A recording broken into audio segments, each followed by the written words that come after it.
Alléluia. Soyons bénis. Tel que nous sommes debout, j'aimerais vous inviter à prendre vos Bibles, s'il vous plaît, et de faire une lecture avec moi.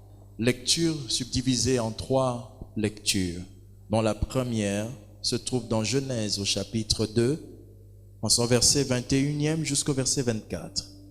La deuxième partie sera dans le livre de la Genèse, chapitre 3, verset 6. Et ensuite, la dernière partie, Genèse 3, dans son verset 23e. Lisons ensemble Genèse chapitre 2, 21 à 24. Alors l'Éternel Dieu fit tomber un profond sommeil sur l'homme qui s'endormit. Il prit une de ses côtes et referma la chair à sa place. L'Éternel Dieu forma une femme de la côte qu'il avait prise de l'homme, et il l'emmena vers l'homme.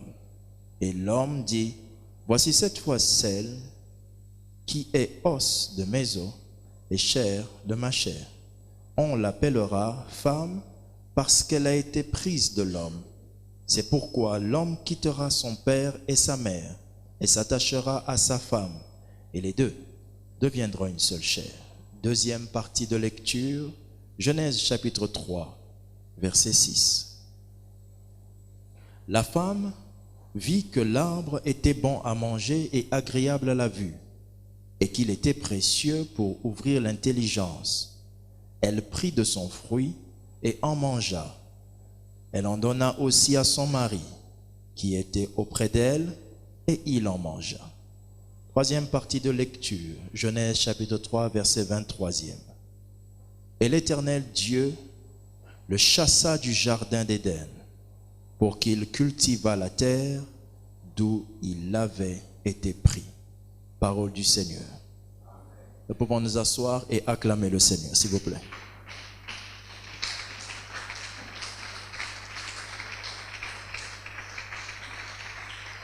Alléluia. Que l'Éternel Dieu nous bénisse. Le mariage, défini comme étant l'union de deux personnes de sexe opposé, est véritablement une bénédiction pour l'être humain sur terre. Il est démontré bibliquement que la plus grande croissance d'un humain, c'est lorsqu'il atteint la possibilité de se marier. Le mariage est une maturité. C'est la preuve que quelqu'un a grandi. C'est la preuve que quelqu'un comprend les choses de la manière que Dieu voit les choses. Le mariage apporte dans la vie de plusieurs personnes un équilibre réel, véritable. Un équilibre qui se ressent dans son entourage, ses amis et autres.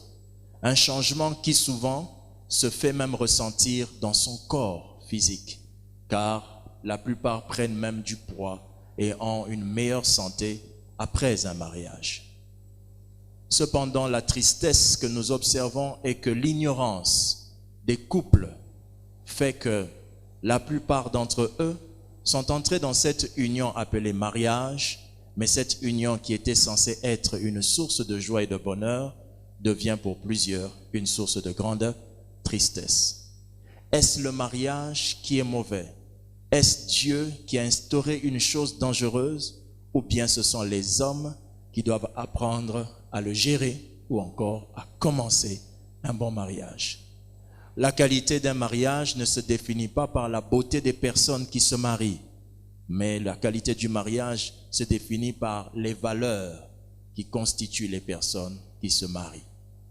D'où la question que nous allons nous poser ce matin. Quel type de mariage?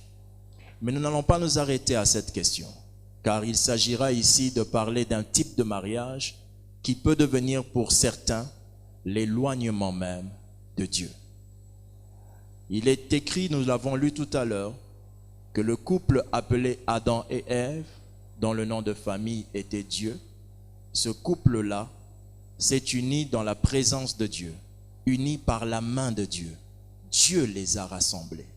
Dieu lui-même a choisi, a créé Ève en la sortant des côtes d'Adam.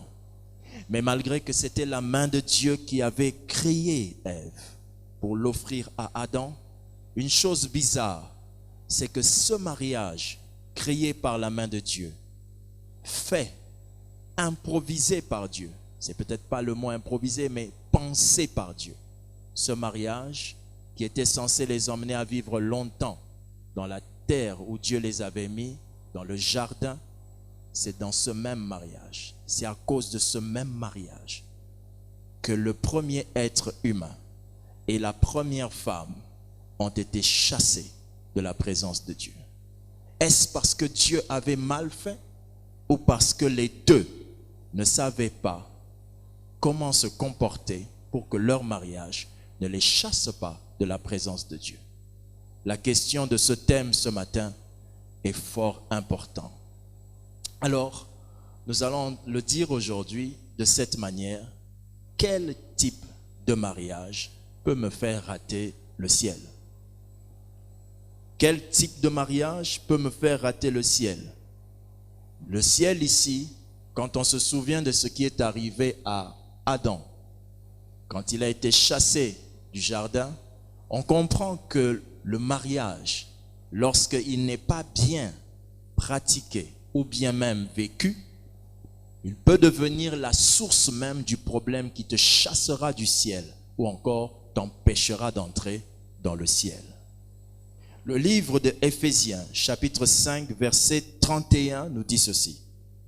C'est pourquoi l'homme quittera son père et sa mère et s'attachera à sa femme et les deux deviendront une seule chair. Cette promesse est certaine, mais il y a des choses que nous constatons. Qu'est-ce que nous constatons? Première chose à savoir, il est vrai que le mariage est une bénédiction, mais il dépend entièrement de l'homme et de la femme qui se marient. Il ne dépend pas entièrement de Dieu, il dépend entièrement de l'homme et de la femme qui se sont mariés. Marc chapitre 10 verset 7 nous dit, c'est pourquoi l'homme quittera son père et sa mère et s'attachera à sa femme. Ce n'est pas c'est pourquoi je ferai quitter l'homme de son père et de sa mère pour s'attacher à sa femme. Non, mais l'homme quittera volontairement son père et sa mère pour s'attacher à sa femme. Le mariage est donc un acte volontaire. La deuxième chose à savoir, c'est qu'en se mariant, nous entrons dans une relation qui peut augmenter notre spiritualité ou même détruire notre spiritualité. La parole de Dieu dit ceci, 1 Corinthiens 7, 16. Car que sais-tu, femme, si tu sauveras ton mari? Ou que sais-tu, mari, si tu sauveras ta femme? Ce texte démontre que le mariage peut devenir pour un couple la possibilité de tirer l'un vers Dieu ou encore la possibilité de chasser quelqu'un loin de Dieu. Le mariage, cette union de deux personnes, ces deux personnes peuvent faire de leur union une plaque tournante pour grandir avec Dieu. Mais ceux qui ne connaissent pas la valeur du mariage font que leur mariage devient la chose qui les attire vers le bas. Enfin, troisième chose, disons, avant-dernière chose que j'aimerais vous dire, à savoir, c'est que le mariage peut aussi devenir une stratégie de Satan pour détruire votre vie jusqu'à vous conduire en enfer. Oui, quand Satan n'arrive pas à vous avoir seul, il peut utiliser la méthode de vous avoir au travers d'une femme, au travers d'un homme. Le mariage n'est pas toujours une très bonne nouvelle pour certaines personnes. Prophétiquement, le mariage pour certaines personnes est une très mauvaise nouvelle. Pas parce que le mariage est mauvais en soi, mais par rapport à la personne que vous allez épouser. Alors, il y avait dans la Bible un homme que Satan voulait atteindre, parce que Satan voulait détruire Israël. Alors Satan, pour détruire Israël, a utilisé une méthode. Laquelle? Il a donné à Akab une femme, Jézabel. Au travers de ce mauvais mariage, il pouvait se rassurer de détruire Akab et de détruire Israël. Le mariage, donc, pour certaines personnes, lorsqu'il est fait avec la mauvaise personne, est une stratégie de Satan pour vous tirer en enfer. Enfin, le mariage, lorsqu'il peut être fait par un homme et une femme qui s'aiment tellement, on découvre dans le mariage que ce n'est pas le mariage lui-même qui est mauvais, je vous l'ai dit tout à l'heure, n'est-ce pas? Mais il y a 3 choses responsables d'un mariage qui peut nous faire rater le ciel. Il y a 3 choses responsables d'un mariage qui peut nous faire rater le ciel. Quand on dit que ce mariage peut faire rater le ciel à quelqu'un, on sous-entend que ce mariage a vécu 3 choses, ou l'une des 3, qui a été à la base de leur éloignement de Dieu, de leur éloignement de la présence de Dieu. Alléluia. Et voici les 3 choses qui sont responsables d'un mariage qui peut nous faire rater le ciel. La première chose, l'origine du mariage. Les origines du mariage, je peux dire les mauvaises origines du mariage. La deuxième chose qui peut faire qu'un mariage nous fasse rater le ciel, c'est la mauvaise gestion du mariage. Et enfin, la troisième chose qui peut nous faire rater le ciel dans un mariage, c'est le manque de spiritualité du mariage. Ces 3 choses sont à la base du mariage qui conduit en enfer. Le mariage qui fait rater le ciel. Lorsque nous parlons de mariage qui nous fait rater le ciel, nous sous-entendons que le mariage peut être aujourd'hui, lorsqu'il est mal utilisé ou bien mal vécu, peut nous faire aller en enfer. Rater le ciel n'a pas une autre destination que l'enfer. Il n'y a pas une destination qui dévie le ciel et qui va dans un nouveau cieux. Dans des nouveaux cieux. Mais toute mauvaise destination nous emmène en enfer. Alors, frères et sœurs, nous allons maintenant expliquer comment est-ce que les mauvaises origines, la mauvaise gestion de conflits et le manque de spiritualité dans le mariage deviennent les choses qui caractérisent un mariage qui vous conduira en enfer ou qui vous fera rater le ciel. Premièrement, nous avons dit que la première chose qui est responsable d'un mariage qui peut nous faire rater le ciel, ce sont les mauvaises origines du mariage. Est-ce que quelqu'un peut dire avec moi amen? Les mauvaises origines du mariage. Il existe 5 mauvaises origines d'un mariage qui feront que ce mariage que vous êtes en train de nouer vous emmènera en enfer ou vous fera perdre le ciel. Première mauvaise origine de votre mariage. J'aimerais d'abord éclaircir que lorsqu'on dit origine, on parle de là où ton mariage a commencé, la source même des sentiments qui t'ont conduit au mariage.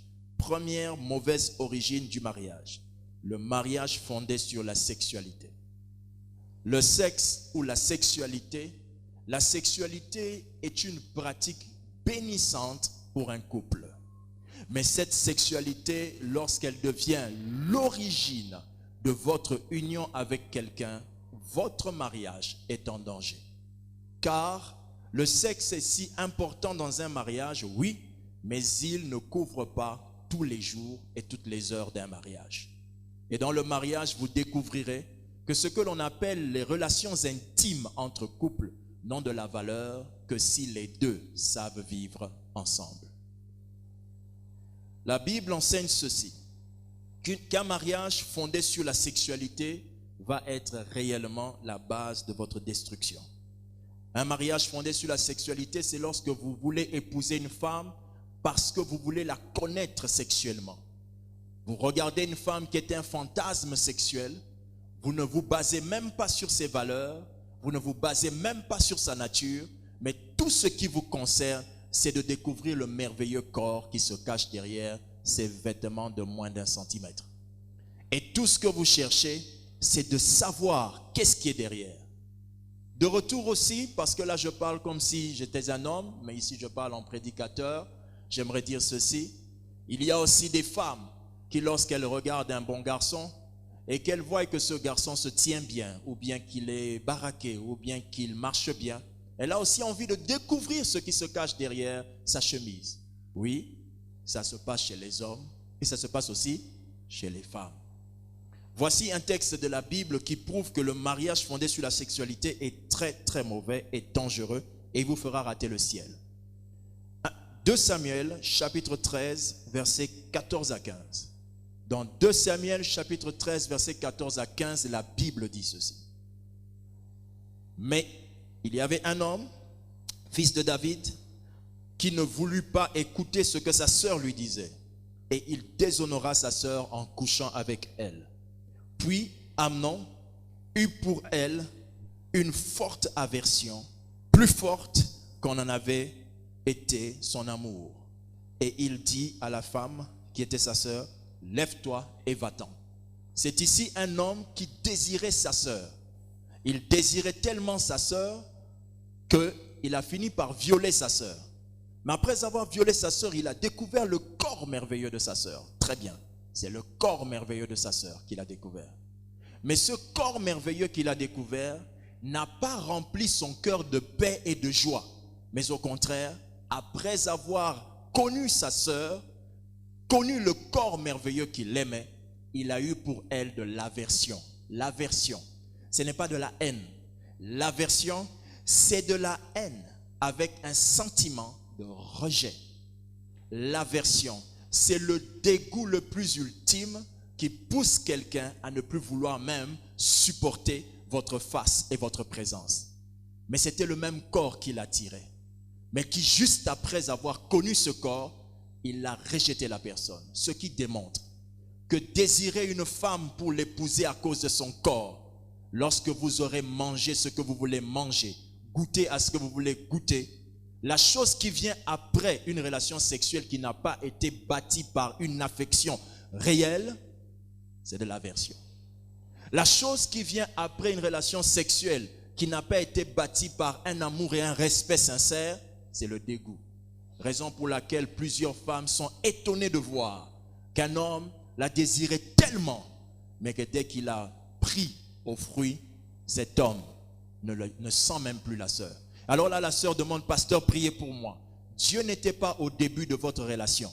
Alors ne pensez pas que Dieu est un fraudeur qui voit le bus passer en route, qui saute pour entrer pour vous aider. Dieu n'est pas un fraudeur. Dieu se tient à un arrêt et il vous attend là. Si vous ne le prenez pas là, il ne courra pas derrière votre bus.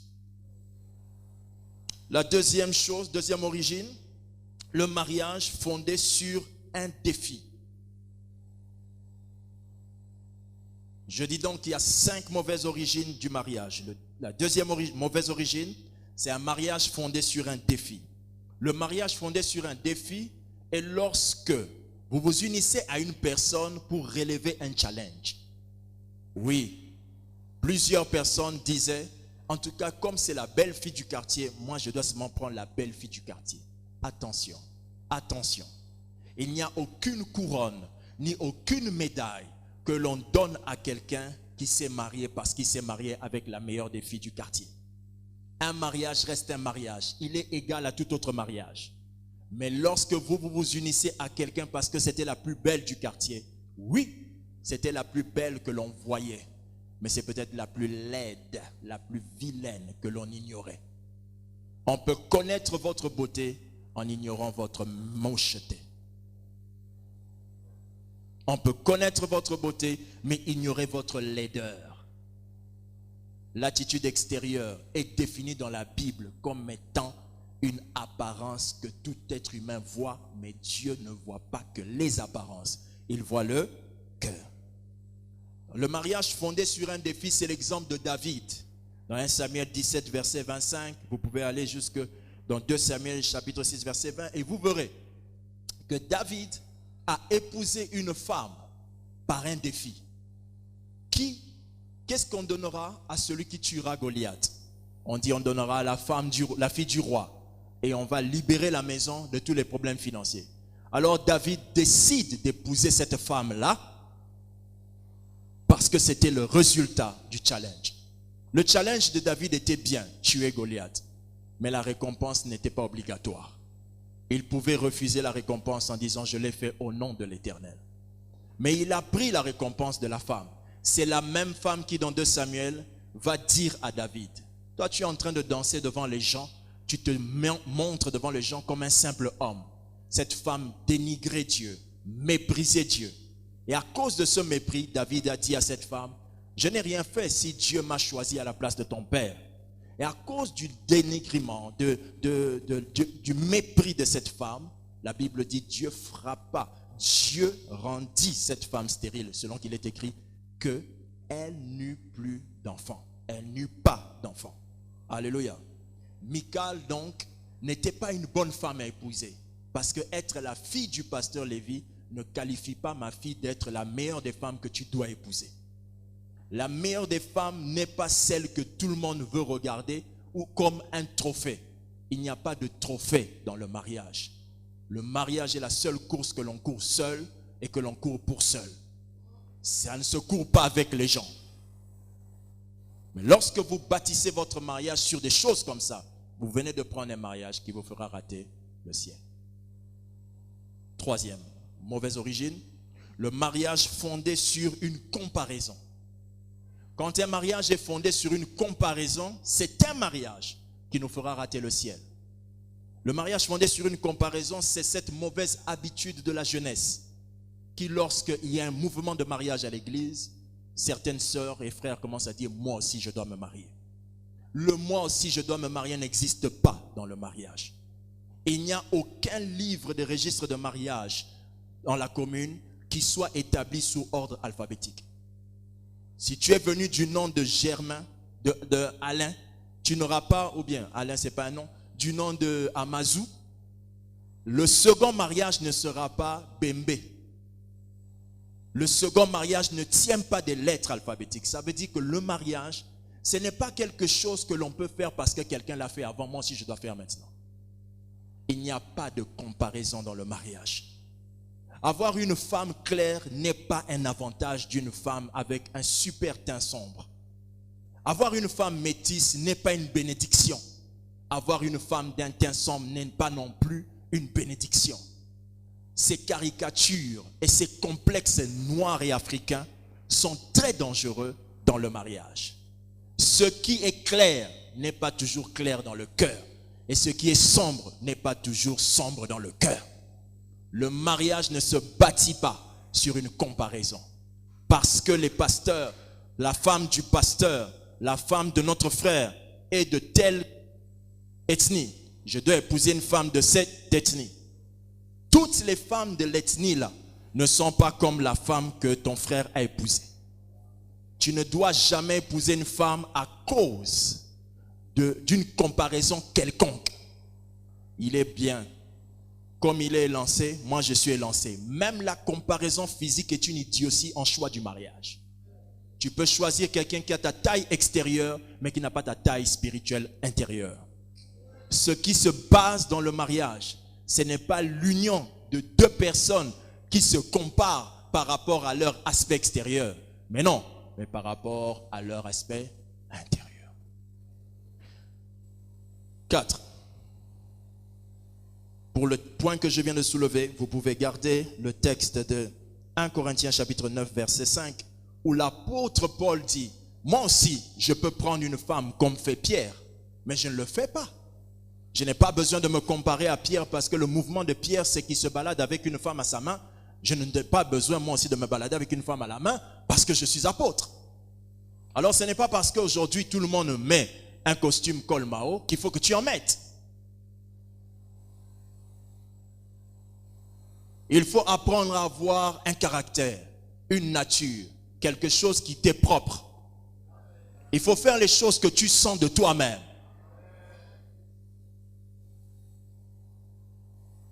« 4.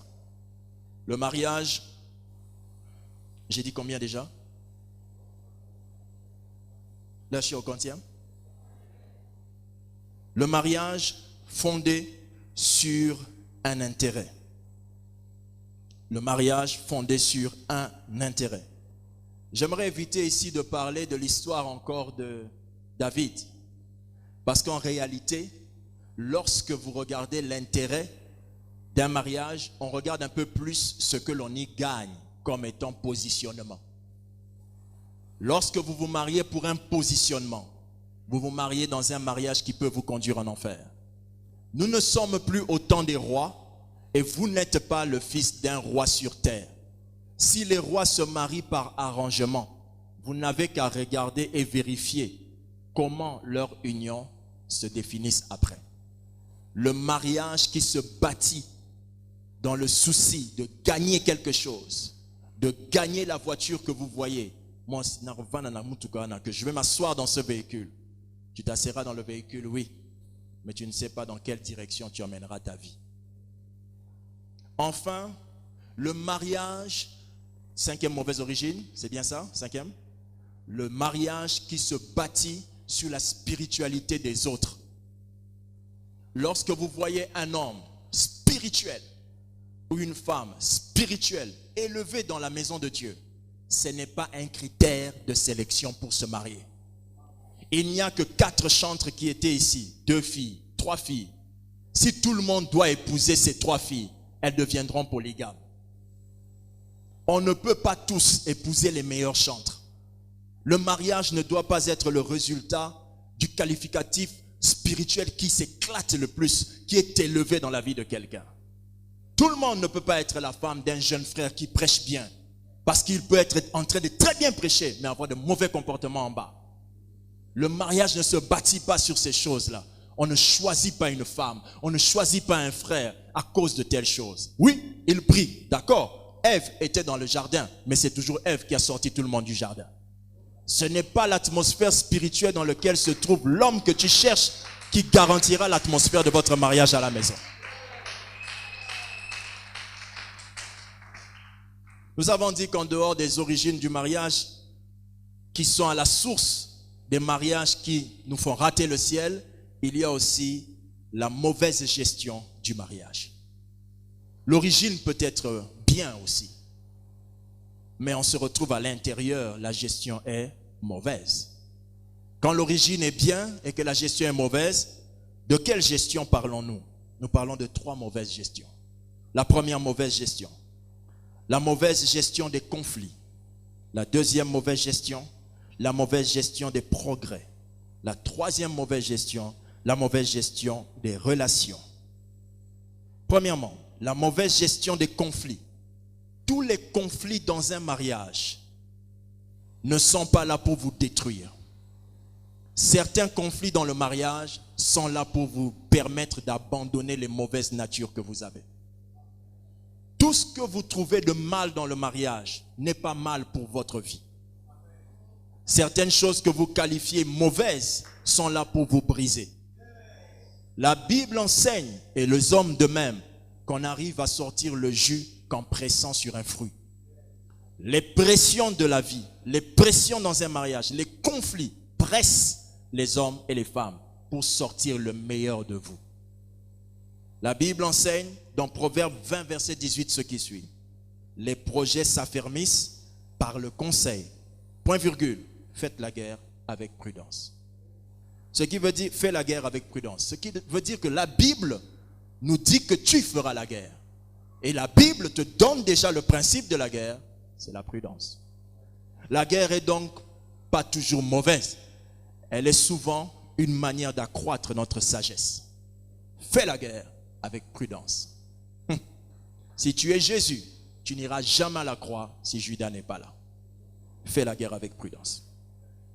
Ne chasse pas Judas sous prétexte qu'il est Judas. Il jouera un rôle. Fais la guerre avec prudence. Deuxième chose, deuxième mauvaise gestion du mariage, c'est la mauvaise gestion des progrès. Lorsque on évolue dans le mariage et qu'on commence à avoir des biens, des enfants, toutes ces choses que vous avez en plus ne fait pas de votre mariage le meilleur mariage. L'une des choses qui détruit les mariages et qui fait que les mariages dévient les gens du ciel, c'est quand ce mariage-là atteint la gloire humaine. Le bien matériel a détruit certaines femmes qui étaient humbles, faisant que ces femmes deviennent l'objet même de ta colère qui t'emmène en enfer. Une femme qui était toute gentille parce qu'elle mangeait un pain sans beurre, aujourd'hui dit je ne peux pas manger un beurre de cette qualité. Moi, il me faut uniquement le beurre qui vient de Turquie. Si la Turquie vous vend des bons vêtements, ce n'est pas toujours le beurre. Au niveau du beurre, ce n'est pas en Turquie. Mais la sottise d'une personne qui n'est pas préparée à l'élévation fait qu'elle juge mal l'élévation au point qu'elle définit toute sa relation du mariage sur les acquisitions. Si tu m'aimes, donne-moi la nouvelle Jeep. Ça, c'est de la sottise. Si votre amour se base sur le progrès que vous êtes en train de faire, vous perdez la chose qui vous a unis au départ. La chose qui vous a unis au départ, ne vous avez pas donné une Jeep, mais vous avez donné de l'honneur. Si vous commencez à chercher les acquisitions matérielles, vous perdrez les acquisitions morales et spirituelles. Donc un mariage qui se bâtit sur les progrès, sur la mauvaise gestion des progressions du mariage, finira par vous dévier. Vous étiez un couple que l'on aimait. Mais depuis que vous êtes mariés, quand vous venez et que vous garez votre voiture, vous méprisez les autres frères. C'est devenu une gestion mauvaise de votre progression avec Dieu. Et cette même progression dans votre mariage devient à l'origine de vous dévier, de vous éloigner du chemin qui mène où? Au ciel. Car Dieu résiste aux orgueilleux, mais fait grâce aux humbles. Et si votre mariage vous a rendu orgueilleuse, parce qu'aujourd'hui l'homme que vous avez épousé par la grâce de Dieu est élevé en dignité, madame, sachez que votre orgueil qui vous fait entrer en marchant sur les talons, ne vous fait pas seulement marcher sur les talons, mais vous fera marcher aussi sur le feu. Troisièmement, la mauvaise gestion du mariage. La troisième mauvaise gestion du mariage, la mauvaise gestion des relations. Lorsqu'on se marie, on atteint une dimension dans laquelle on ne peut que collaborer avec ceux qui nous entourent. Lorsque ta femme fait quelque chose, des fois on a l'habitude de dire à notre meilleur ami, mon épouse a fait ceci, et là il dit, écoute, il faut la pardonner, il faut lui pardonner, ça arrive. Mais lorsque vous tombez sur une mauvaise relation, cette personne vous dit, et puis quoi encore? D'où les relations, la mauvaise gestion des relations dans le mariage peut devenir à l'origine même, la base même de votre éloignement du ciel. Donc, quand on se marie, il y a un conseil que j'aimerais donner ici qui est violent, mais véritablement prouvé. Dans ceux qui sont déjà mariés peuvent me dire amen à ça. Ceux qui ne le sont pas ne comprendront pas. Quand vous vous mariez, vous devez reprendre la liste de vos amitiés à zéro. L'ami qui est accepté est l'ami que j'accepte, pas l'ami que tu acceptes. C'est-à-dire que si je suis le mari de ma femme et qu'elle est la femme de son mari, la femme dira à son mari, cet ami-là n'est plus le tien. L'homme dira, cet ami-là avec eux n'est plus la tienne. La liste repart à zéro. Si vous ne comprenez pas ce principe, vous êtes immature, même étant marié depuis 25 ans. Et c'est la raison pour laquelle votre barbe blanche n'a rien changé de blanc dans votre vie et a noirci plutôt votre cœur. Il vous faut avoir plus de sagesse pour rester dans le mariage et bâtir quelque chose de durable qui peut devenir un enseignement pour les générations futures. Continuons. En dehors du fait que les mauvaises origines du mariage sont à la base même des mariages qui nous emmènent en enfer, qui nous font rater le ciel, nous avons dit de même que les mauvaises gestions du mariage, la mauvaise gestion du mariage est aussi à la base de l'éloignement du ciel. Mais enfin, il y a le manque de spiritualité du mariage.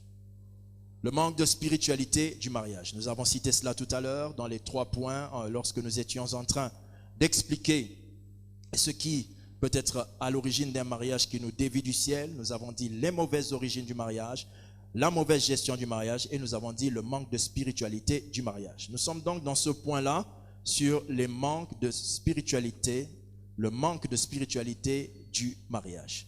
Qu'est-ce qu'on entend par un manque de spiritualité dans le mariage? Un manque de spiritualité dans le mariage, c'est lorsque un couple n'a pas compris que depuis qu'on est ensemble, notre mariage exigera une spiritualité qui peut nous contenir les deux. Votre spiritualité qui vous contenait à vous-même ne peut pas toujours contenir votre femme et votre mari à l'intérieur. Vous devez savoir une chose, frères et sœurs dans le Seigneur, si vous pouvez dire amen, s'il vous plaît. Vous devez savoir une chose, frères et sœurs dans le Seigneur. Être un bon frère qui prie seul est une chose, mais être capable de prier avec une femme en est une autre. J'entends souvent des frères extrêmement spirituels au point de dépasser la spiritualité jusqu'à s'y perdre, qui disent que moi je prie bien seul, chérie. Prier avec toi, ça me baisse et qui te sera à niveau. J'aime prier seul. Si vous êtes de ce genre d'homme qui arrivez à bien prier seul et vous n'arrivez pas à bien prier avec votre femme, je le dirai tout à l'heure dans un des points, vous allez découvrir que si vous êtes un tel homme, cela sous-entend que vous n'êtes pas encore marié à cette femme. Vous allez le voir. Mais citons ensemble les quelques points qui montrent le manque de spiritualité dans le mariage. Premièrement, le manque d'intelligence de la spiritualité. Dans le mariage, lorsque vous vous unissez avec quelqu'un qui manque d'intelligence de la spiritualité, cette personne-là vous fera dévier le ciel. Le manque d'intelligence de la spiritualité, c'est quoi? L'intelligence de la spiritualité, c'est la capacité de comprendre ce que Dieu attend de vous dans une situation physique. Une situation naturelle, mais qui vous fait comprendre ce que Dieu attend de vous. Lorsque vous êtes capable de comprendre le besoin spirituel d'une situation naturelle, vous avez de l'intelligence spirituelle. Et lorsque vous manquez l'intelligence spirituelle dans le mariage, ce mariage-là vous conduira certainement loin du ciel. Car vous arriverez au point où vous êtes en train de voir une situation et vous la jugez mal, vous dites ça, c'est le diable et pourtant c'est Dieu. Et certaines choses vous direz ça c'est Dieu et pourtant c'est le diable par manque d'intelligence. Et un mari qui dit, chérie, on vient de m'offrir une situation de travail, je veux la faire. Et la femme dit, ah, je perçois que ce n'est pas bien. Le mari dit non, ça c'est Dieu. Oui, combien de choses nous avons appelées être de Dieu qui à la fin n'ont pas fonctionné. Et c'est ce genre de comportement que vous avez étant célibataire. C'est de Dieu. Après ça n'a pas marché. Qui feront que quand vous entrerez dans le mariage, vous allez voir que vous allez appeler certaines choses de Dieu, mais ça va détruire votre union. Tel que certains business, certains travails que vous avez acceptés. Vous êtes allé travailler, dans le travail, il fallait travailler 2 mois dans la forêt et vous laissez votre femme pendant 2 mois. Vous avez appelé ce travail un travail de Dieu. Vous avez béni Dieu lors de ce travail.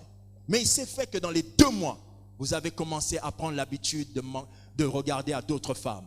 Votre femme vous manquait et vous êtes allé dans une mission 4 mois plus tard et vous avez commencé à sortir avec des femmes. Ce même travail que vous avez appelé être de Dieu, dont votre femme avait dit non, chérie, 2 mois c'est trop. Vous ne l'avez pas écouté par manque d'intelligence de spiritualité. Et c'est là que l'impudique qui n'existait pas a commencé à exister. Frère, faites attention aux choix que vous faites quand vous êtes dans un mariage. Parce que les choix que vous faites influenceront le bien-être de votre mariage. Certains métiers ont dit non quand je pense que ma femme ne se trouvera pas heureuse. Certains métiers, vous dites à vos femmes, tu ne peux pas travailler là-bas. Pourquoi votre femme ne peut pas travailler dans certains endroits sous votre ordre et vous devez travailler dans un endroit pendant qu'elle ne le veut pas?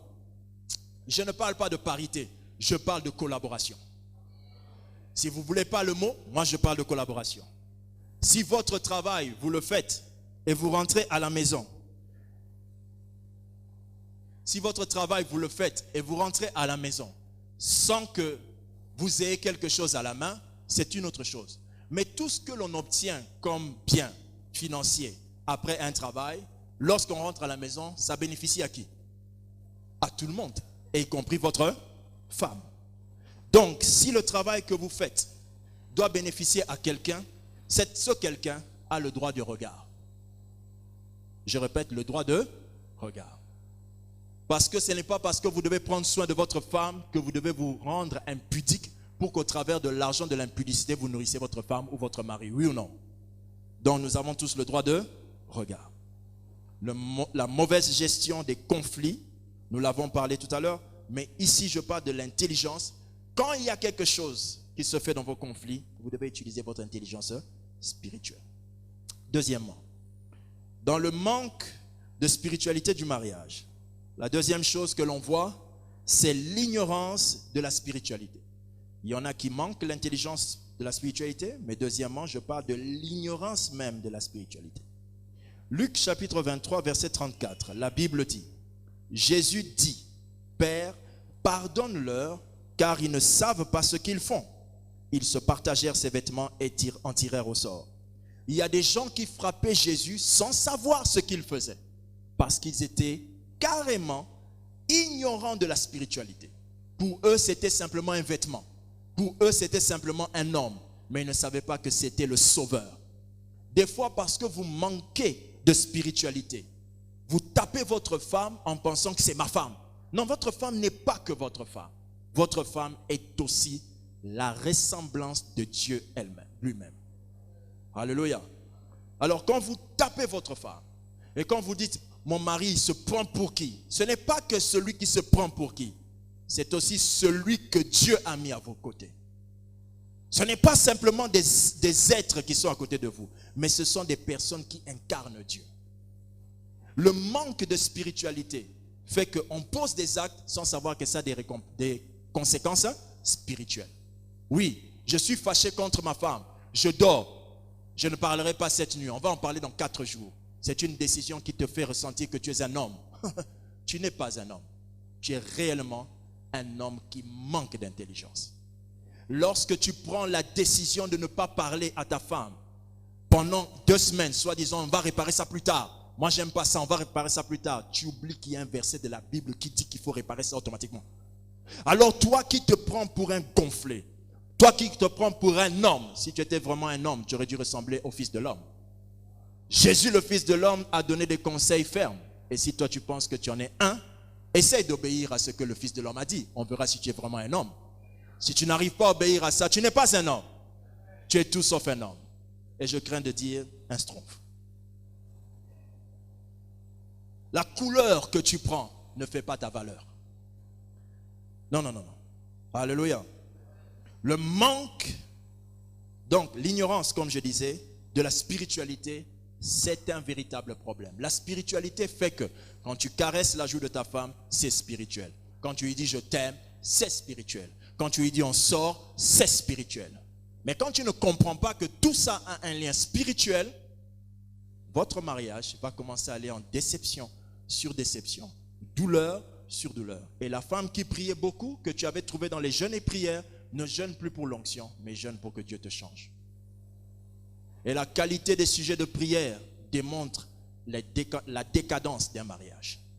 Quand un mariage ne prie plus pour demander la présence de Dieu, l'atmosphère de Dieu, la gloire de Dieu, mais vous priez, Seigneur, corrige ma femme, Seigneur, corrige mon mari, votre mariage est en danger. 3. Toujours dans le manque de spiritualité du mariage. La faiblesse ou la lenteur de la spiritualité. La faiblesse ou la lenteur de la spiritualité, ce n'est pas un manque de spiritualité, mais c'est le retard de comprendre les choses spirituelles.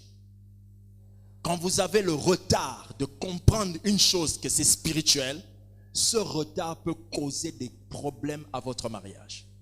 Et le mariage qui dévie les gens, qui vous éloigne du ciel, c'est le mariage où l'homme et la femme ont un retard, une lenteur de compréhension que c'est Dieu. Un jour, un homme aimait une femme, beaucoup. Il aimait tellement la femme qu'il disait à la femme, j'attends que Dieu me parle. Alors lui, il pensait que le j'attends que Dieu me parle était de la spiritualité, de la grande spiritualité, mais il ne savait pas que c'était la lenteur. Parce que croyez-moi, frères et sœurs, dans le Seigneur, j'entends quelqu'un dire Amen. Si vous questionnez Dieu sur une chose et que Dieu ne vous répond pas, il faut comprendre peut-être que Dieu n'est pas d'accord ou encore que Dieu est d'accord.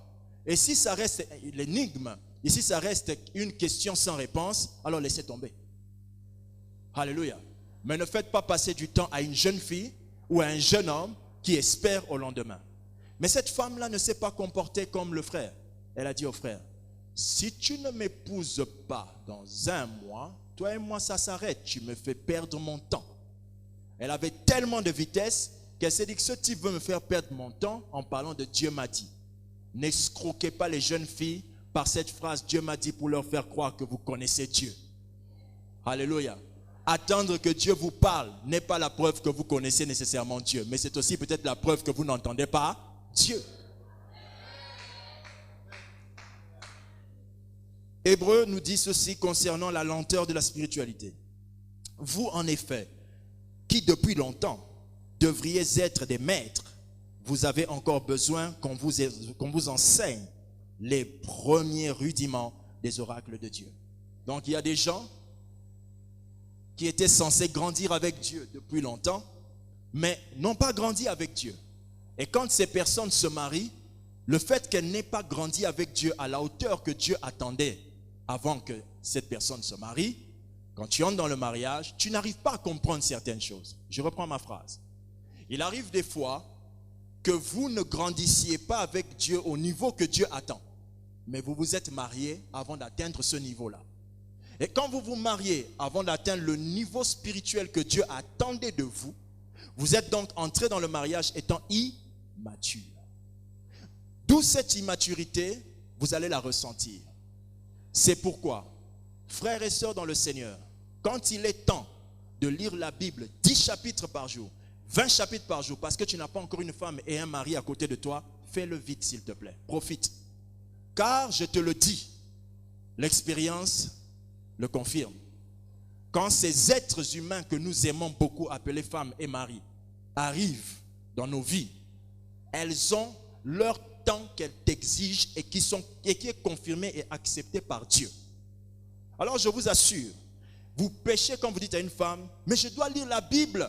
Moi je lis toujours 20 chapitres. Elle peut te dire, tu vas prendre 10. Le temps de 10 autres, c'est à moi. Elle ne pêche pas. Bibliquement parlant, la Bible dit qu'il faut un commun accord pour décider du niveau spirituel à avoir dans le mariage. Il faut dire à sa femme, j'aime beaucoup lire la Bible. À cause de cela, je prendrai souvent des retraites chaque vendredi pour me concentrer dans la lecture. Mais tu ne peux pas dire à ta femme, je lis toujours 20 chapitres par jour, même si tu es venu dans mon mariage, tu ne diminueras pas mon niveau spirituel. Crois-moi, si tu penses que ta femme diminue ton niveau spirituel parce que tu ne lis plus 20 chapitres, tu te trompes. La femme peut ne plus t'empêcher. Je n'ai pas seulement dit la femme, n'est-ce pas, non? Le mari, le frère peut aussi ne plus t'empêcher de lire 20 chapitres, mais il te fait grandir dans autre chose, le caractère. Tout ce que tu lisais dans la Bible te manquait de preuves d'essai. Et lorsque tu te maries, tu as maintenant la preuve pour essayer. 4. L'impureté dans la spiritualité. Dans la spiritualité, il y a aussi l'impureté de la spiritualité. C'est quoi l'impureté de la spiritualité? C'est lorsque votre spiritualité collabore avec le péché. Quand votre spiritualité collabore avec le péché, vous êtes dans l'impureté de la spiritualité. Une impureté de spiritualité, c'est lorsque vous voyez quelqu'un qui prie, qui craint Dieu, mais qui se permet certaines choses. Une impureté de spiritualité. Ma propre bouche qui dit je t'aime Jésus, cette bouche aussi dit à certains garçons, ah frère, je t'aime beaucoup, mais je suis déjà marié. Si je n'étais pas marié, on pouvait se marier. Voici une impureté dans la spiritualité. Tu exposes que tu es marié en exposant que tu pouvais être avec lui si tu n'étais pas marié. Tu es simplement la cousine de Satan qui porte le vêtement de Christ.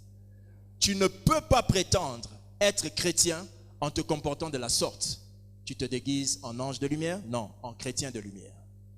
Tu es le genre de personne qui est en train de déjouer, de tromper les gens. Tu es une personne qui est impure tout étant dans la spiritualité.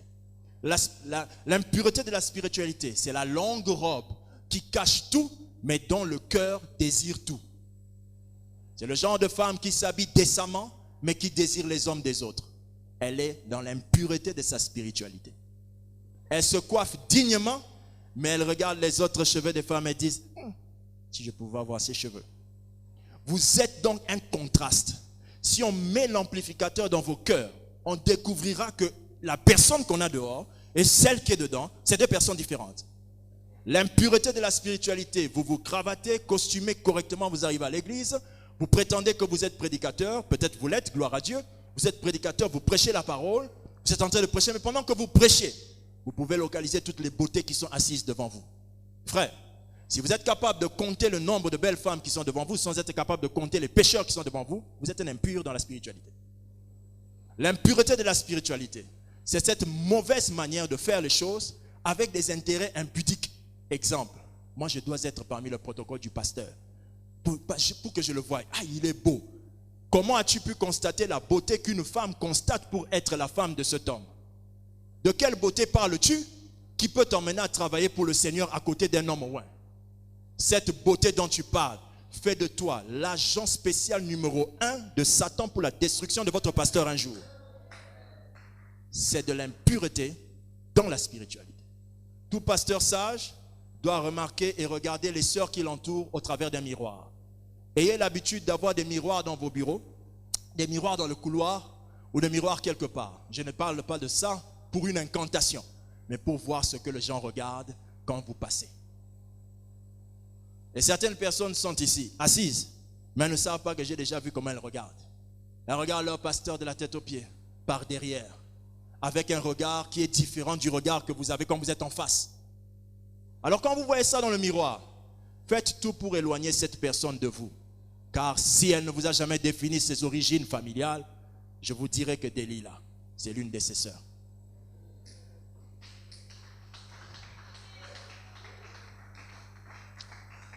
Pour finir ce message, voici 5 sagesses pour votre mariage, pour que votre mariage ne vous fasse pas rater le ciel. 5 sagesses pour que votre mariage ne vous fasse pas rater le ciel. Celui qui n'est pas marié comprend 5 sagesses pour que je ne fasse pas le mauvais choix, n'est-ce pas? Celui qui est marié comprend 5 sagesses pour que ce mariage dans lequel je suis ne m'emmène pas en enfer. Première sagesse. Épousez une personne qui partage la même foi que vous à 100%. Voici ce que dit la Bible. Quel accord y a-t-il entre Christ et Bélial? Ou quelle part a le fidèle avec l'infidèle?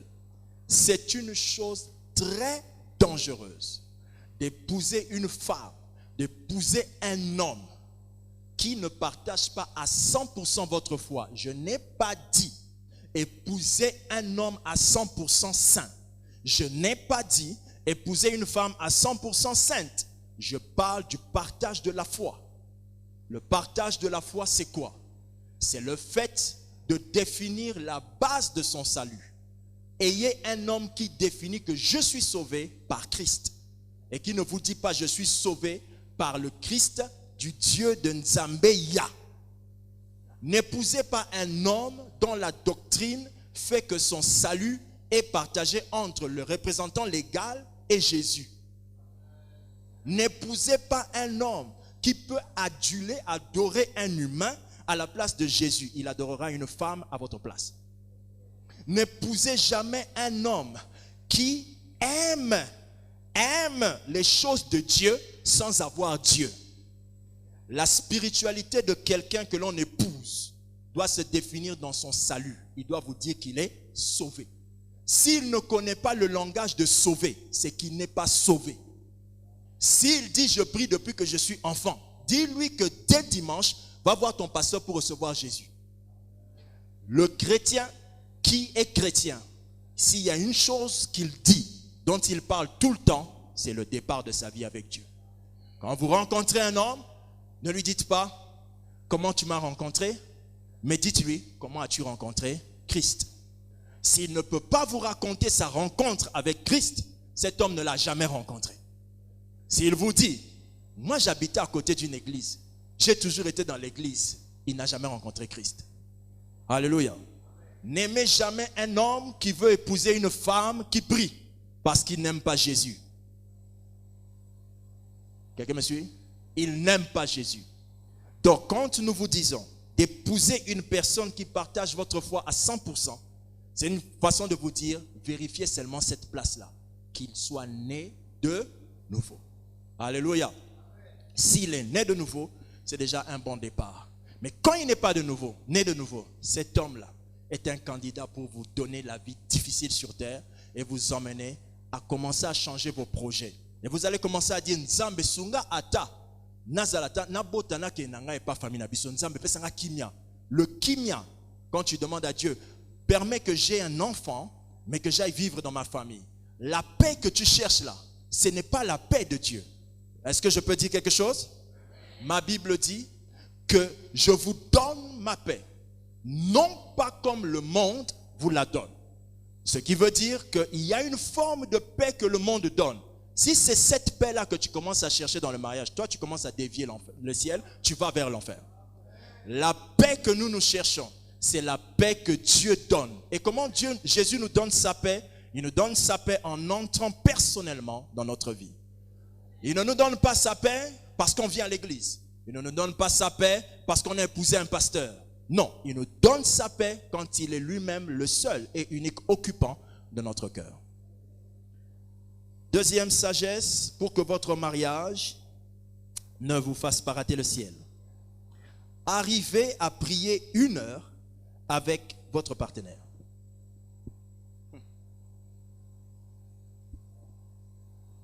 Dites avec moi les apôtres. Dites avec moi Jésus. Alléluia. Est-ce que tous les apôtres connaissaient Jésus? Non. Tous les apôtres savaient que Jésus, qui est avec eux, s'appelle Jésus. Mais tous ne connaissaient pas qui il est vraiment. Qui sont les apôtres qui ont vu Jésus tel qu'il est? Marc 9, 2. 6 jours après, Jésus prit avec lui Pierre, Jacques, Jean, et il les conduisit seuls à l'écart sur une haute montagne. Point. Vous savez ce qui est écrit dans la suite? Il fut transfiguré devant eux. La transfiguration est une expression biblique qui veut dire qu'il a commencé à rayonner. Il a fait voir un visage glorieux que eux n'avaient pas encore vu. Mais il l'a fait voir quand? Retiré en prière. Vous verrez la fille que vous voulez épouser quand vous prierez avec elle. Vous verrez et découvrirez mieux votre femme, votre mari, en priant avec lui. Quand vous n'êtes pas encore marié, si vous voulez savoir si cette union va vous emmener au ciel ou pas, dites à la jeune fille que vous aimez, prions ensemble. Et quand vous allez prier, vous saurez si cette personne a Dieu ou pas. La personne qui n'a pas Dieu, lorsqu'elle prie, elle trouve que vous lui prenez du temps. Amen. Si ta femme, la fille là, ou le frère là, n'a pas pris du temps à intercéder avec toi avant le mariage, il ne sera pas prêt à porter la prière quand il y aura des problèmes dans le mariage. Il y aura des défis qui demanderont que vous puissiez chercher la face de Dieu. Et lui, il va prier 2 minutes avant de dormir, dit Seigneur, sors-nous de cette situation au nom de Jésus. Non, ça ne fonctionne pas comme ça. Épouse un homme qui sait dire à Dieu, Seigneur, je prie pour ta grâce. Je prie que tu agisses. Épouse un homme qui sait chercher la face de Dieu. Épouse une femme qui sait prier. Si vous ne priez pas avec la fille que vous voulez épouser, c'est très dangereux. Alors le conseil, c'est celui-ci. Ne lui dites pas je t'aime avant de voir si elle aime la prière. Trouvez un moyen de pouvoir voir comment elle prie. Vous n'avez pas besoin de l'emmener prier seul quand vous êtes fiancé ou quand vous êtes encore amis ou quand vous êtes connaissances. Car la solitude des connaissances n'est pas une solitude. Il y a toujours Satan qui est là. Alors je vous prie de la regarder quand elle vous prie avec tout le monde. Amen. Mais quand vous êtes marié, vous devez être capable de tenir les mains de votre femme et vibrer dans la prière avec elle. Et là, vous regardez, un moment, vous ouvrez un peu votre œil, vous regardez cette femme et vous voyez qu'elle est dedans. Vous dites, alléluia. Elle aussi, à un moment, quand vous la regardez, elle ouvre un peu les yeux, elle voit.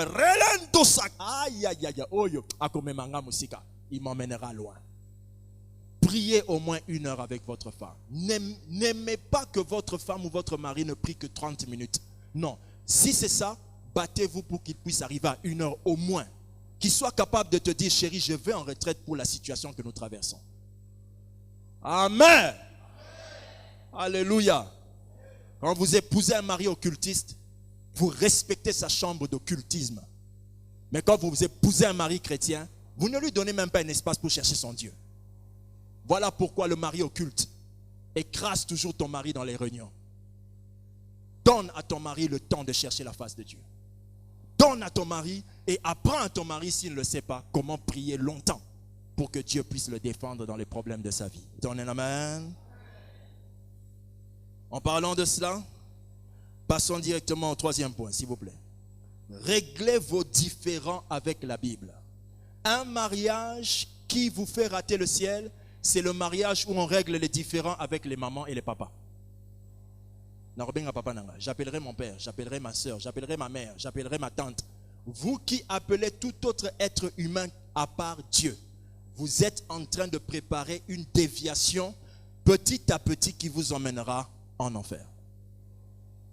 Le mariage, quand vous vous mariez, si vous ne voulez pas que votre mariage vous fasse rater le ciel, réglez vos problèmes avec la Bible. C'est-à-dire, ayez l'habitude de dire c'est écrit où. Un jour, j'ai enseigné cet enseignement à mon épouse sans savoir que ça allait revenir vers moi un jour. Et un jour, pendant qu'on parlait, comme elle ne sait pas se fâcher,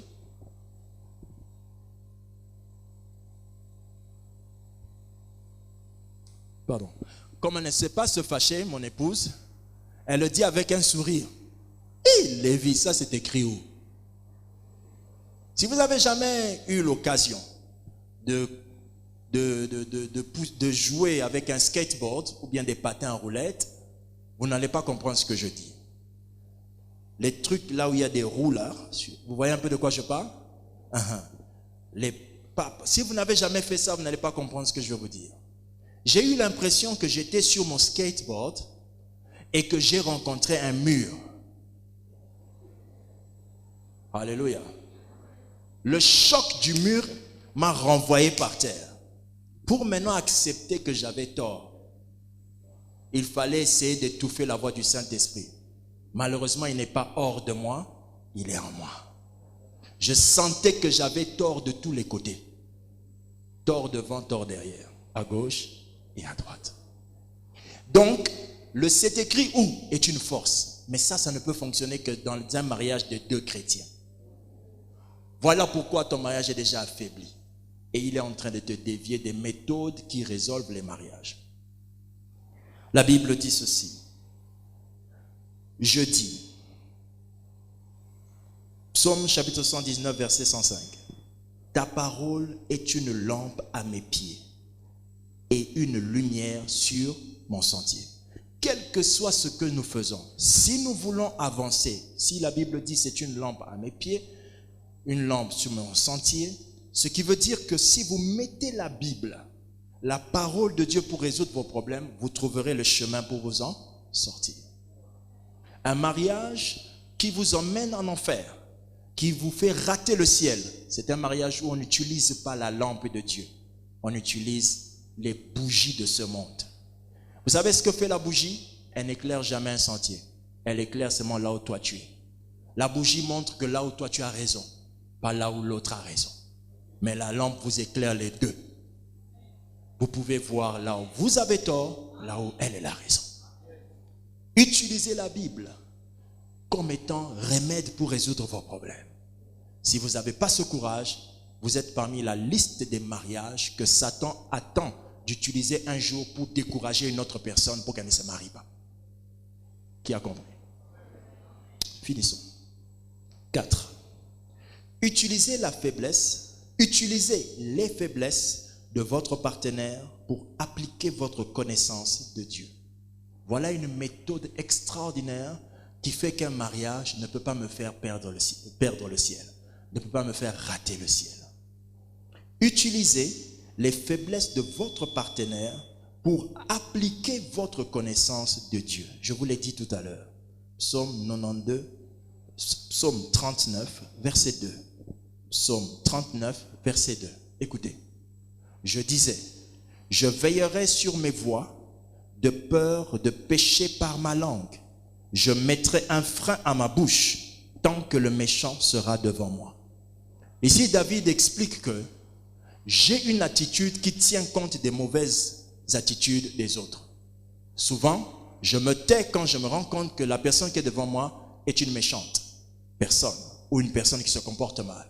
C'est une manière de dire que quand on est avec les gens ou quand on vit avec une femme ou un homme, le partenaire peut se comporter mal des fois. Mais face au mauvais côté de votre partenaire, vous devez apprendre à mettre la main sur la bouche. Ça veut dire quoi? Ça veut dire que vous devez apprendre à vous maîtriser. Donc, les erreurs de votre partenaire vont devoir éclairer les choses que Dieu attend de vous. Les erreurs de votre partenaire vont vous aider à comprendre là où vous devez poser la sagesse. Les erreurs de votre partenaire vont vérifier les connaissances bibliques que vous avez. Les erreurs de votre partenaire vont faire en sorte que vous puissiez savoir si réellement vous connaissez la Bible dans le cœur ou bien c'est dans la tête. Les erreurs de votre partenaire vont vous aider à savoir quel est le niveau de votre maturité. Les erreurs de votre partenaire vont vous aider à savoir quel est le niveau de votre patience. Les erreurs de votre partenaire vont vous aider à connaître quel est votre niveau d'amour. Donc, si vous voulez que votre mariage ne vous fasse pas rater le ciel, utilisez les erreurs de votre partenaire pour exprimer les connaissances que vous avez de Dieu. Ne dites pas, il a débordé, moi aussi. Non. Votre mariage va vous emmener en enfer. Si Adam avait regardé Ève et avait dit à Ève, non, même si tu as mangé, on ne pouvait pas faire ça. Répands-toi. Peut-être Ève et lui seraient restés. Mais comme Adam n'a pas pu comprendre que l'erreur de Ève était l'occasion de manifester sa connaissance de Dieu, il a laissé Ève parler avec Satan. Il a laissé tout ça se faire en disant, hé Ève, Ève, ça te regarde. Comme certains disent ici. Hein? Et Talier, avant il n'a qu'à rester avec ses amis. Oui, oui. Mais c'est là où se trouve aussi une amie qu'il ne fallait pas. Tu as été responsable de la déviation de votre mariage sans le savoir. Parce que tu ne voulais pas utiliser la connaissance de Dieu que tu avais pour protéger le mariage. Mais tu as voulu utiliser ta réaction à toi, ton tempérament, ta nature. Moi, je ne supporte pas ça. Frère, s'il y a une chose que je n'aime pas, c'est cette phrase-là. Moi, je n'aime pas ça. Je n'aime pas ça. Parce que je me dis toujours, pourquoi toi tu existes pendant que Jésus a dit que tu devais mourir? Pourquoi tu existes pendant qu'il paraîtrait que quand tu es né de nouveau, tu es mort en Christ? Je déteste cette phrase. Je déteste cette phrase de tout mon être. Je déteste voir quelqu'un dire, ah moi je ne voulais pas. Toi tu ne voulais pas, qu'est-ce que Christ pensait? Vous êtes né de nouveau en gardant votre valise de vos mauvais comportements du passé. Et ça, ce n'est pas la chrétienté. Ce n'est pas la chrétienté. Vous devez laisser cette valise et dire Jésus, Jésus, Jésus seul, Jésus, Jésus seul. Pas vous, Jésus. Battez-vous pour que vous ne reveniez pas. Jésus d'abord. Chérie, moi quoi? Toi et moi, on s'est mariés, on était tous morts. 2 cadavres avec Jésus en eux. Aujourd'hui, je suis en train de me dire, moi quoi? C'est d'abord ce que Jésus veut pour notre mariage. Mais lorsque tu commences à dire, moi je suis Moloba, tu ne peux pas me parler comme ça. Même en Congo. Non. Alléluia. Non. Vos origines et les réalités de vos origines n'ont rien à voir. Quand vous naissez de nouveau, vous devez avoir la nature de Christ sans renier vos origines. Enfin, bâtissez. Si vous voulez que votre mariage ne vous fasse pas rater le ciel, bâtissez dans votre mariage tous les projets que vous faites sur l'ainsi dit Dieu. Ouvrez grandement vos oreilles. Prenez votre Bible dans Jérémie, chapitre 32. Ouvrez grandement vos oreilles. Prenez votre Bible dans Jérémie, chapitre 32. Grandement vos oreilles. Peut-être vous n'avez jamais lu ce que je vais lire. Ouvrez votre Bible. Jérémie, chapitre 32. Alléluia. Verset 7. Nous lisons. Voici. Lisons à partir du verset 6.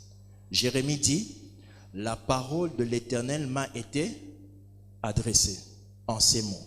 Voici Anamaël, fils de ton oncle Shaloum, va venir auprès de toi pour te dire, achète mon champ qui est à Anathoth, car tu as le droit de rachat pour l'acquérir. Verset 8. Et Anaël, fils de mon oncle, vint auprès de moi, selon la parole de qui? De l'Éternel, dans la cour de la prison, et il me dit, achète mon champ qui est à Anathoth, dans le pays de Benjamin, car tu as le droit d'héritage et de rachat, achète-le. Je reconnus que c'était la parole de qui? De l'Éternel. Alléluia. Verset 9. J'achetai de Anamaël, fils de mon oncle, le champ qui est à Anathoth.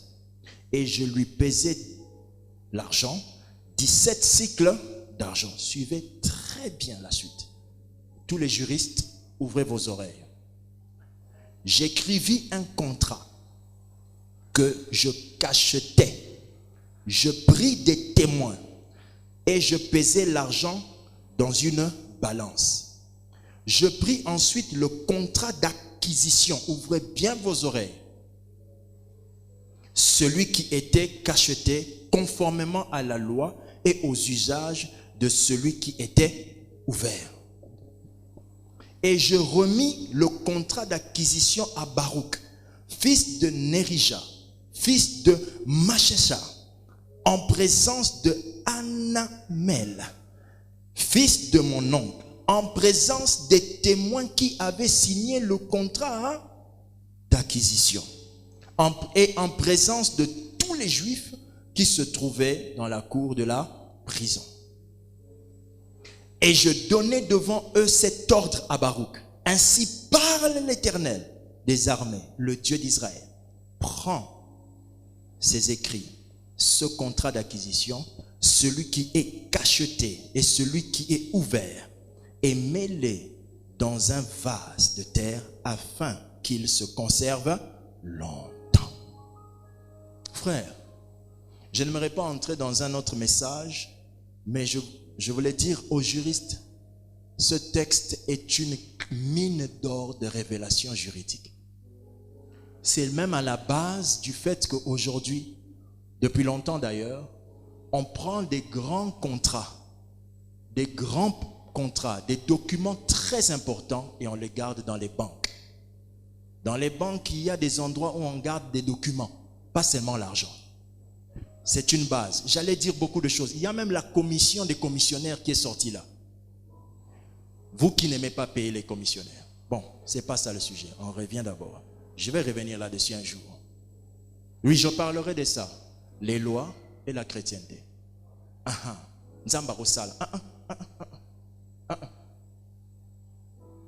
Alors, ici, Jérémie, écoute Dieu lui dire que tu vas rencontrer ton frère, ton oncle, ton oncle, hein? Le fils de son oncle, hein? Il viendra vers toi pour que tu achètes son terrain. Et Jérémie a acheté le terrain. Bien-aimé, dites amen, s'il vous plaît. Qui a informé à Jérémie qu'il devait acheter le terrain? Dieu. Un homme seul, il écoute Dieu lui dire d'acheter le terrain. Question. Imaginez quand vous entrez dans un mariage, vous êtes un couple, vous ne faites pas les projets ensemble. Quand je dis ensemble, ton mari, toi et Dieu. Mais vous le faites chacun de son côté, et des fois quand vous êtes têtu, vous dites, moi je voulais acheter ça, c'est pourquoi j'ai acheté.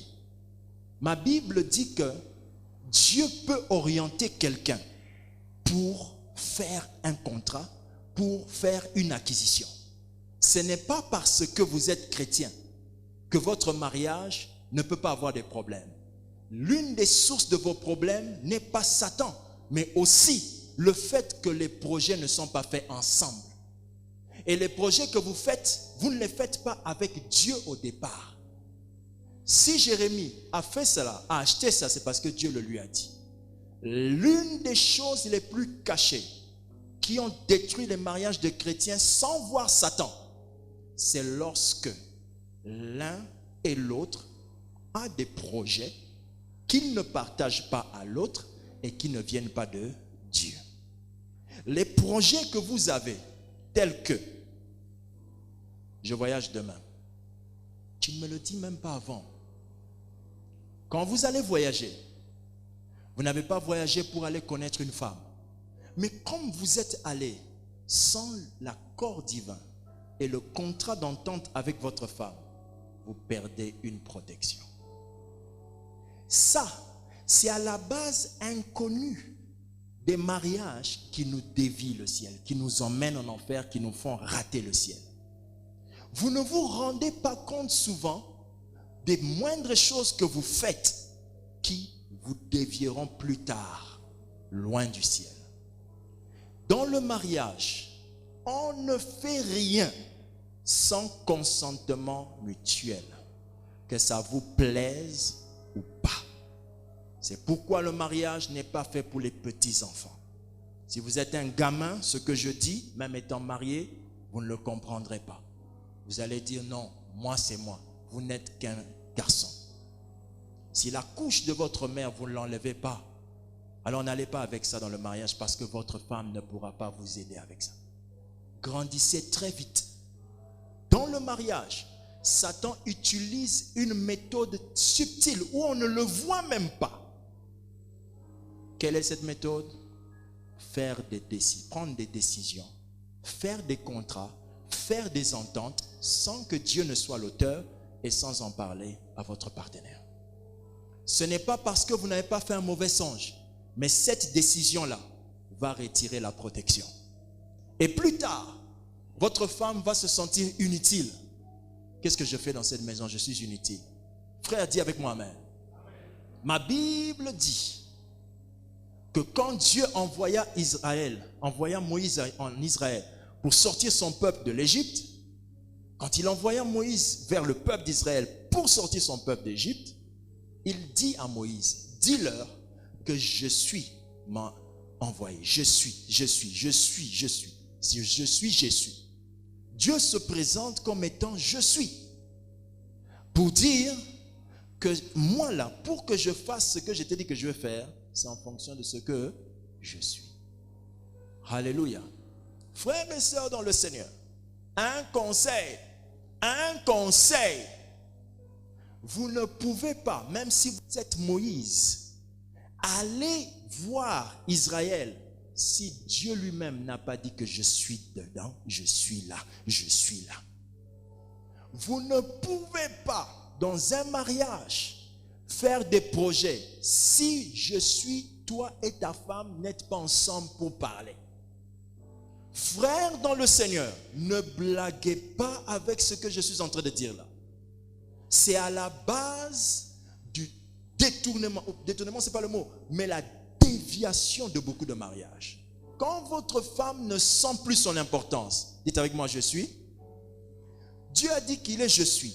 Mais si votre femme ne sent plus que je suis ta femme, si ta femme commence à te dire, pourquoi tu n'as pas fait ça? Mais je suis quand même ta femme. Quand quelqu'un réclame le je suis qu'il est, ça veut dire qu'il ne se sent plus important. Et quand ta femme commence à dire, je suis ta femme, tu ne me parles pas, je suis ta femme, sache qu'elle a perdu sa valeur. Et quand une femme spirituelle perd sa valeur, sa vie spirituelle aussi va commencer à baisser. Quand une femme ne sent pas qu'elle est importante, ses prières ne seront plus les mêmes. Frères dans le Seigneur, il y a une femme derrière tout homme que vous voyez équilibré. À quelques minutes pour venir monter sur cette estrade, je disais à ma femme, j'aimerais te voir. Juste te voir ton visage avant d'aller prêcher. Et elle dormait. Mais où est le rapport avec ce visage et la prédication? C'est mon équilibre. Mon équilibre. Vous ne comprendrez pas ça si vous n'êtes pas encore marié selon Dieu. Mais si vous êtes marié réellement, vous saurez que ce que je dis là, c'est la vérité. Elles sont la source de ta force, l'équilibre de ton travail. Elles sont la pression, la force motrice de ce que tu fais. Elles sont la source même de ton éloquence et de ton élégance. Elles sont la base de tout. Et si ta femme n'est pas au centre de toutes ces choses et qu'elle a perdu qui elle est et que tu fais les choses bonnes sans elle, bonnes choses mais sans elle, la chose là va attirer le diable. Prêcher ici après avoir méprisé ma femme, c'est être en désaccord avec Dieu. Et être en désaccord avec Dieu, c'est être en accord avec Satan. Vous ne verrez jamais cette erreur-là quand vous êtes un homme distrait ou une femme qui est distraite. Ah, je vais seulement, je m'en fous, lui, il exagère. Non. Non. Toute chose importante qui donne la vie est invisible. L'air est invisible. Le souffle est invisible. Mais c'est lui qui vous permet de respirer. Les actions dont les conséquences sont invisibles sont dangereuses. Oui, tu ne le vois pas maintenant parce que tu es debout. Mais quand tu as déjà enlevé le pied d'une chaise à 4 pieds, il suffira que tu recules pour te mettre à l'aise, pour que tu tombes. Le jour où tu te sentiras à l'aise, c'est le jour où tu tomberas. Le jour où tu ne diras plus à ta femme que je sens qu'on me séduit dehors, c'est le jour où tu tomberas. Ton mariage te fera sortir du ciel parce que tu ne partages plus avec ta femme tes faiblesses de dehors.